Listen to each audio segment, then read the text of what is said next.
দুই নম্বর নিয়ামত হলো আমাদেরকে সুস্থ রাখবেন, ভালো স্বাস্থ্য দান করবেন তিনি আল্লাহ রাব্বুল আলামিন। তিন নম্বরটা হলো ওয়া মুতাহহিরা লিল কলবে, আল্লাহ রাব্বুল আলামিন আমাদের কলবকে পবিত্র করে দিবেন। সুবহানাল্লাহ বলেন। আপনার কলব যদি পবিত্র হয়ে যায়,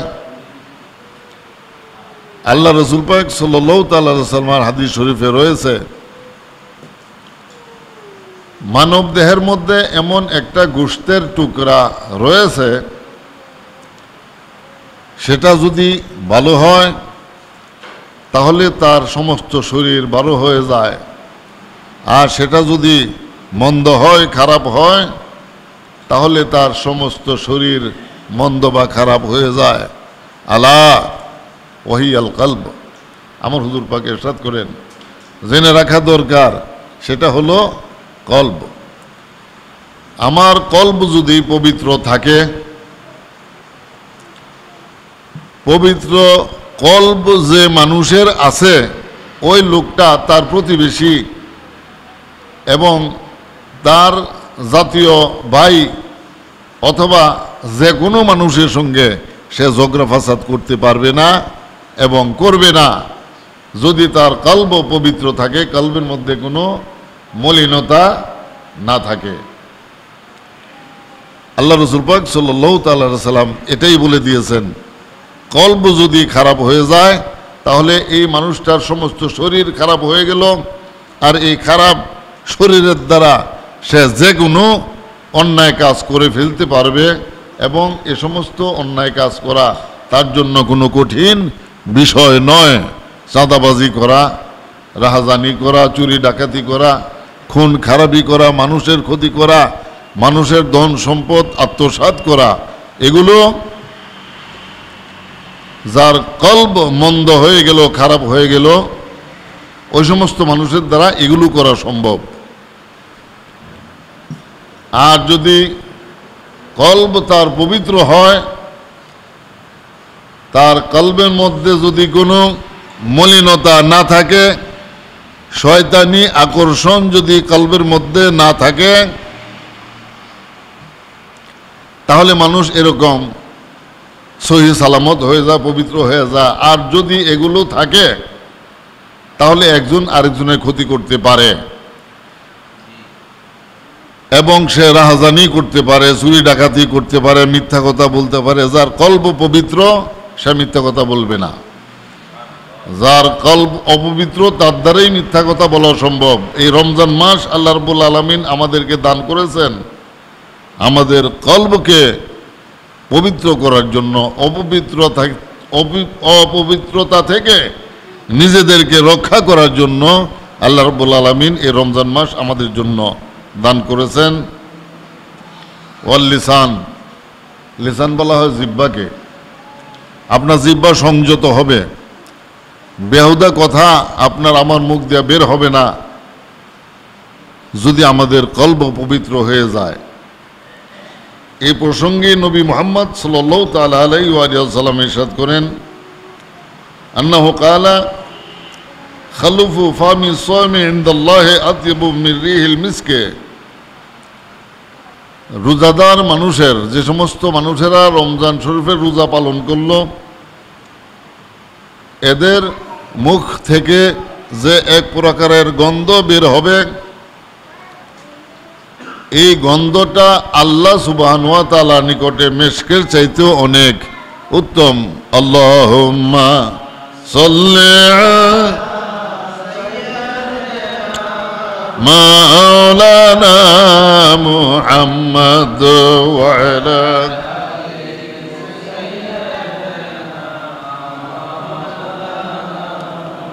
মুহাম্মদ। আল্লাহুম্মা সাল্লি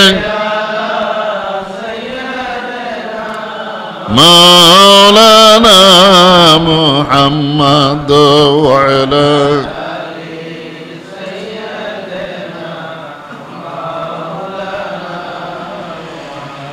এরকম অনেক মানুষ আছে সেহরি খায়, রোজার নিয়ত করে, সমস্ত দিন নামাজের খবর নাই। আছেন এরকম অনেক রোজাদার নামাজ পড়ে না, দরকার ছাড়া কথা বলতেই থাকে, ফাহেসা কথা তার মুখ থেকে বন্ধই হয় না।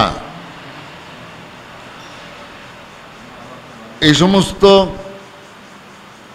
মানুষের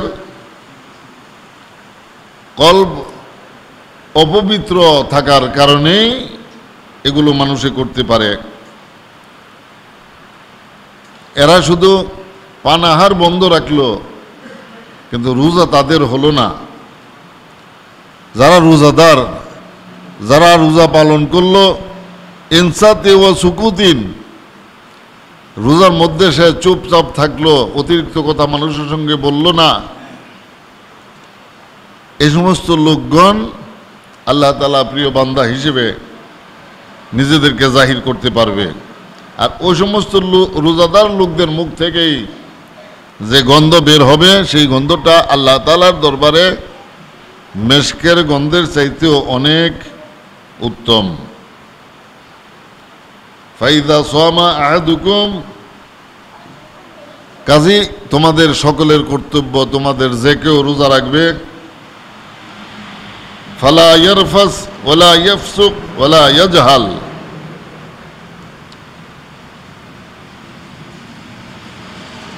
রোজাদার মানুষগণ বেহুদা কথা বলতে পারবে না, আল্লাহ রাসূল পাক নিষেধ করেছেন। যদি বেহুদা কথা সে বলতে থাকে রোজা রাখা অবস্থায়, তাহলে তার অর্থ কি হলো? রাসূল পাক সাল্লাল্লাহু তাআলা সাল্লাম নিষেধ করেছেন বেহুদা কথা বলতে, আর আমি রোজা রাখলাম এবং বলতে থাকলাম। রাসূল পাক সাল্লাল্লাহু তাআলা সাল্লামার হাদিস শরীফের আমি অবমাননা করলাম, হুজুর পাকের হাদিস শরীফকে আমি মানলাম না। রাসূল পাক বললেন তুমি এই কাজ করো, আমি করলাম না, আমার দ্বারা কি রাসূল পাককে মানা হলো? মানা তো হলোই না, বরং সেই রাসূল পাককে অপমান পর্যন্ত করা হলো আমার দ্বারা। নিষেধ করা সত্ত্বেও আমি এগুলো করতেছি। ফেসকি ফুজুরি এবং নির্লজ্জ বেহায়াপনার কাম কাজ আমরা এগুলো করতেছি। যারা রোজা রাখা অবস্থায় এগুলো করবে, এই কথাগুলো শুধু রোজাদারের জন্য নয়, প্রত্যেকটা মুমিনের জন্য। যাদের প্রতি রোজা ফরজ নাই তাদের জন্য, যাদের থেকে রোজা সাকেত হয়ে গেল তাদের জন্য, যেমন হুঁশ জ্ঞান কম, তারপরে কঠিন রোগে আক্রান্ত, সদ্য বাচ্চা প্রসবকারী মহিলা, তাদের উপরে কিন্তু রোজা ফরজ না। বাচ্চাকে দুধ খাওয়ানো এবং এই সময় পার হয়ে গেলে এই রোজাগুলো সে রেখে দিবে, তখন তার উপরে এগুলো ফরজ হয়ে যাবে রোজা। এমন প্রত্যেকটা মানুষ নিজেদেরকে ফেসকি ফুজুরি থেকে রক্ষা করতে হবে, ওয়ালা ইয়াজহাল, মূর্খ আচরণ থেকে নিজেকে বাঁচাইতে হবে। আল্লাহ রাসূল পাক সাল্লাল্লাহু তাআলা সাল্লামের হাদিস, তিনি আরো ইরশাদ করেন ফা ইনিমরুন আসা বিহি, তোমরা যারা রোজা রাখলে তাদের সঙ্গে যদি কোনো মানুষ খারাপ কাজ করতে আসে, খারাপ আচরণ করতে আসে, অসৎ ব্যবহার করে গালিগালাজ করতে থাকে, তার সামনে তার নিকটে এসে বেহুদা কথাবার্তা বলতে থাকে, আওকাতালাহু, অথবা এই রোজাদার ব্যক্তির সঙ্গে ঝগড়া করার জন্য এসে থাকে, ফালিয়াকুল ইন্নী সায়মুন, তাহলে তুমি তাকে বলে দাও ভাই আমি রোজাদার, রোজা রেখেছি, কাজী আর অতিরিক্ত কোনো কথা আমি তোমার সঙ্গে বলতে পারবো না। আনহু সাল্লাল্লাহু তাআলা আলাইহি ওয়া আলিহি ওয়াসাল্লাম, আমার হুজুর পাক সাল্লাল্লাহু তাআলা আলাইহি সাল্লাম ওপর আরেক হাদিস শরীফের মধ্যে বর্ণনা করেন লিসায়মে ফারহাদানে, রোজাদারের জন্য দুটি আনন্দ। কয়টা? রোজাদারদের জন্য দুটি আনন্দ। হুজুর পাক সাল্লাল্লাহু আলাইহি ওয়াসাল্লাম ইরশাদ করেন ইজা আফতারা, যখন সে ইফতার করবে, ওয়া ফারহাতুন ইজা লাকিয়া রাব্বাহ, এবং দুই নম্বর আনন্দ হলো যখন আল্লাহ রাব্বুল আলামিনের সঙ্গে তার সাক্ষাৎ হবে। এই দুটি আনন্দ হচ্ছে রোজাদারের জন্য। এই রোজার মাধ্যমে আল্লাহ রাব্বুল আলামিন আমাদেরকে যে সকল নিয়ামত দান করেছেন, আমরা সকলে আল্লাহ তাআলার দেওয়া এই নিয়ামতসমূহ অর্জন করার জন্য 16 আনা চেষ্টা করবই। ঠিক আছে?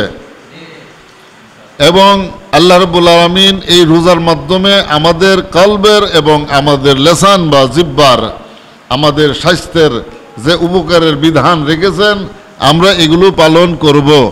নবী মুহাম্মদ সাল্লাল্লাহু তাআলা আলাইহি সাল্লাম যে সকল কামকাজসমূহ আমাদেরকে করার জন্য বলেছেন রোজা রেখে, আমরা এগুলো করব। আর যেগুলো করতে তিনি নিষেধ করেছেন এগুলো আমরা ছেড়ে দিব। যখন আমরা এগুলো ছেড়ে দিতে পারবো, তখনই আমরা আল্লাহ রাব্বুল আলামিনের ঘোষণা দেওয়া ওই নিয়ামতসমূহ যেগুলো আল্লাহ তাআলা আমাদেরকে দান করেছেন, সেটা কি? জাহান্নাম থেকে মুক্তি দেওয়া, আমাদের প্রতি আল্লাহর রহমত বর্ষণ করা, আমাদের গুনাহসমূহ মাফ করে দেওয়া। আল্লাহ সুবহানাহু ওয়া তাআলা আমাদের সকলকে আমাদের এই সমস্ত বদ অভ্যাসসমূহ ছেড়ে দিয়ে রমজান শরীফের রোজা পালন করার তৌফিক দান করুন। সকল বলুন আমিন। ওয়া আখিরু দাওয়ানা আলহামদুলিল্লাহি রাব্বিল আলামিন। বারাকাল্লাহু লানা ওয়া লাকুম ওয়া নাফা'না ওয়া ইয়্যাকুম। আলামিন জাহান্নাম থেকে মুক্তি দান করবেন, এটাই আল্লাহ রাব্বুল আলামিনের তরফ থেকে আমাদের জন্য সবচেয়ে বড় নিয়ামত, বড় পুরস্কার, অনেক বড় বকশিশ হাদিয়া। আমাদের প্রতি তিনি রহমত নাজিল করেছেন, আমাদের গুনাহ খাতা এই মাসের মাধ্যমে তিনি মাফ করে দিবেন। আমাদের মধ্য থেকে যারা জাহান্নামী হলো তাদেরকে আল্লাহ রাব্বুল আলামিন জাহান্নাম থেকে বের করে দিবেন। আল্লাহুম্মা সাল্লি মাওলানা মুহাম্মদ ওয়া আলা সাইয়্যিদিনা মুহাম্মদ। আল্লাহুম্মা সাল্লি মাওলানা মুহাম্মদ ওয়া আলা সাইয়্যিদিনা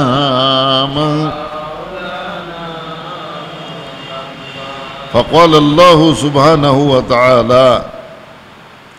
এই প্রসঙ্গে আল্লাহ সুবহানাহু ওয়া তাআলা ইরশাদ করেন, বর্ণনা করেন, ইয়া আইয়ুহাল্লাযীনা আমানু, হে মুমিনগণ, মুমিন মুসলিম লোকগণ, কুতিবা আলাইকুমুস সিয়াম, আল্লাহ সুবহানাহু ওয়া তাআলা বলেন আমি তোমাদের প্রতি রোজাকে ফরজ করে দিলাম।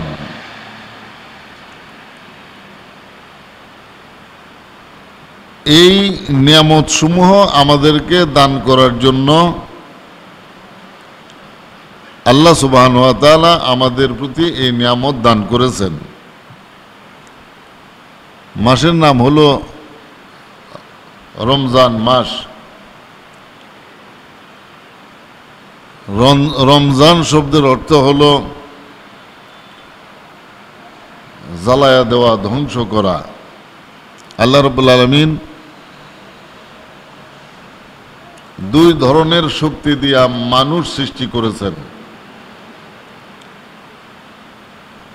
এই দুই ধরনের শক্তির মধ্যে একটা শক্তির নাম হলো কুওয়াতে হাইওয়ানাত, পশু শক্তি,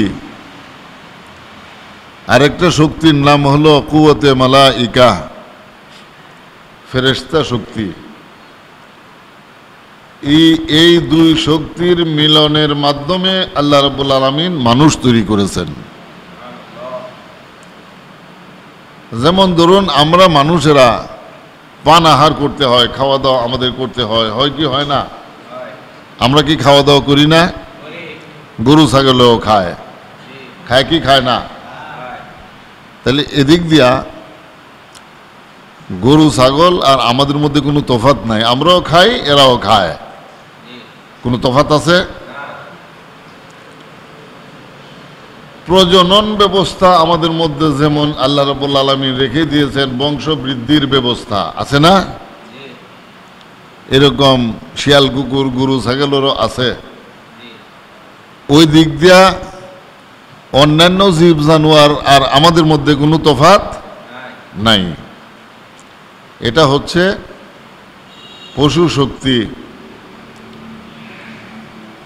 যাদের প্রতি আল্লাহ রাব্বুল আলামিনের ইবাদত করা ফরজ না, তারা যে সমস্ত কাজ করে আমরা ওইগুলো করে থাকি।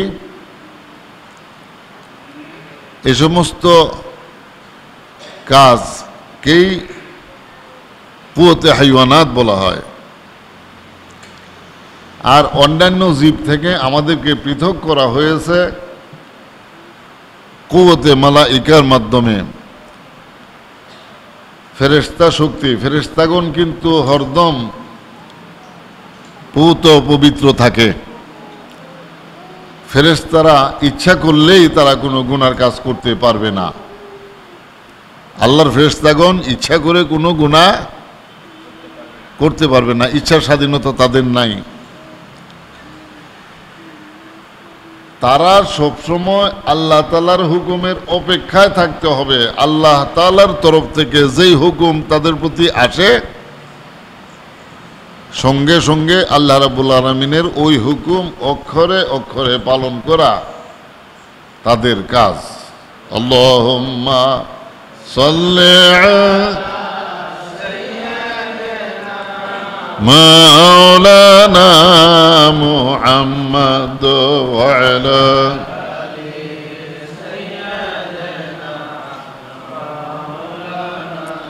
কোনো মানুষ যদি ইচ্ছা করে আমি আমার মধ্যে ফেরেশতা শক্তির অবলম্বন করব, পশুত্ব আমি গ্রহণ করব না, তাহলে ওই মানুষের দ্বারা এই কাজ করা সম্ভব। ফেরেশতা শক্তি একজন মানুষের পক্ষে অবলম্বন করা, গ্রহণ করা, এটা মানুষের দ্বারা সম্ভব। কারণ আল্লাহ রাব্বুল আলামিন এই শক্তিও মানুষকে দান করেছেন। আর যেই কারণে মানুষ কথা বলতে পারে, এক জায়গা থেকে অন্যত্র যেতে পারে, নিজের ভাব অন্যের কাছে প্রকাশ করতে পারে, এই সমস্ত কারণেই এই দুই ধরনের শক্তির মাধ্যমে আল্লাহ রাব্বুল আলামিন মানুষ সৃষ্টি করেছেন। আর ওই মানুষের উপরেই আল্লাহ রাব্বুল আলামিন রোজা ফরজ করে দিয়েছেন রমজান শরীফের। এই রোজার মাধ্যমে প্রত্যেকটা মানুষ তার পশুত্বকে ধ্বংস করে দিবে এই উদ্দেশ্যে। একজন মানুষ যখন তার পশুত্বকে কুরবানি দেয়া দিবে, তাহলে তার মধ্যে ফেরেশতা শক্তির প্রবলতা আসবে, ফেরেশতা শক্তির বৃদ্ধি হবে। যার মধ্যে ফেরেশতা শক্তি অত্যন্ত সবল, শক্তিশালী, ওই সমস্ত মানুষেরা অন্যায় অপরাধ করতে পারবে না। কারণ তার থেকে পশুত্ব দূর হয়ে গিয়েছে, ফেরেশতা শক্তি তার মধ্যে অর্জিত হয়েছে এজন্য। আর আল্লাহ রাব্বুল আলামিন সেই ফেরেশতা শক্তি লাভ করার জন্যই আমাদের প্রতি রমজান শরীফের রোজাকে ফরজ করে দিয়েছেন। ফাজালাহু সিহাতাল লিল আবদান ওয়া মুতাহিরা লিল কলবি ওয়াল লিসান। এই নিয়ামত সমূহ রমজানের রোজার মাধ্যমে যে সকল নিয়ামত আল্লাহ তাআলা আমাদেরকে দান করেছেন, এর মধ্যে সর্বপ্রথম নিয়ামত হলো জাহান্নামের আগুন থেকে নিজেদেরকে রক্ষা করা। এ কথা আমরা রাসূল পাক সাল্লাল্লাহু তাআলা সাল্লামের হাদিস শরীফ থেকে জানতে পেরেছি। আল্লাহ রসুল পাক এই মাসকে তিনটি ভাগে ভাগ করেছেন। প্রথম ভাগ হলো আল্লাহ তাআলার রহমত নাজিল হওয়া বান্দার প্রতি। দ্বিতীয় ভাগ হলো আল্লাহ রাব্বুল আলামিন বান্দার সমস্ত গুনাহসমূহ ক্ষমা করে দিবেন, মাফ করে দিবেন। তৃতীয় ভাগ হলো যে সমস্ত লোকেরা সাজাপ্রাপ্ত হইয়া জাহান্নামী হলো, তাদেরকে জাহান্নাম থেকে আল্লাহ রাব্বুল আলামিন মুক্ত করে দিবেন, বের করে দিবেন। এটা হলো আমাদের আল্লাহ তাআলার দেওয়া সবচেয়ে বড় নিয়ামত আমাদের জন্য। সুবহানাল্লাহ পড়েন। এরপর একটা হলো ফাজালাহু সিহাতাল লিল আবদান। বদনের বহু বচন আবদান, আর বদন এর বাংলা অর্থ হলো দেহ, শরীর। এই শরীরকে সুস্থ রাখার জন্য 2 নম্বর নিয়ামত হলো এই রমজান মাস। একটা নির্দিষ্ট সময় পর্যন্ত আমাদেরকে যাবতীয় খাওয়া দাওয়া থেকে, হালাল কাম কাজ থেকে, অনেক ধরনের হালাল কাম কাজ থেকে বিরত থাকতে বলা হয়েছে। যখন আমরা এগুলো পালন করে চলব, তখন আমাদের স্বাস্থ্যের জন্য সেটা অনেক উপকার হবে। আমি একটা উদাহরণ দেখাই। যেমন ধরুন, কোনো মানুষের যদি পেটের পীড়া দেখা দেয়, বদহজম, খাইলে বমি হয়, পাতলা পায়খানা হয়, হয় কি হয় না, এরকম পেটের পীড়া যার আছে, এই মানুষ যদি দীর্ঘক্ষণ অনাহারে থাকে, কোনো কিছু না খায়, দেখবেন 7-8 ঘন্টা পরে আল্লাহ রাব্বুল আলামিন তাকে মাফ করে দিয়েছেন, তার পেটের পীড়া চলে যাবে, দূর হয়ে যাবে।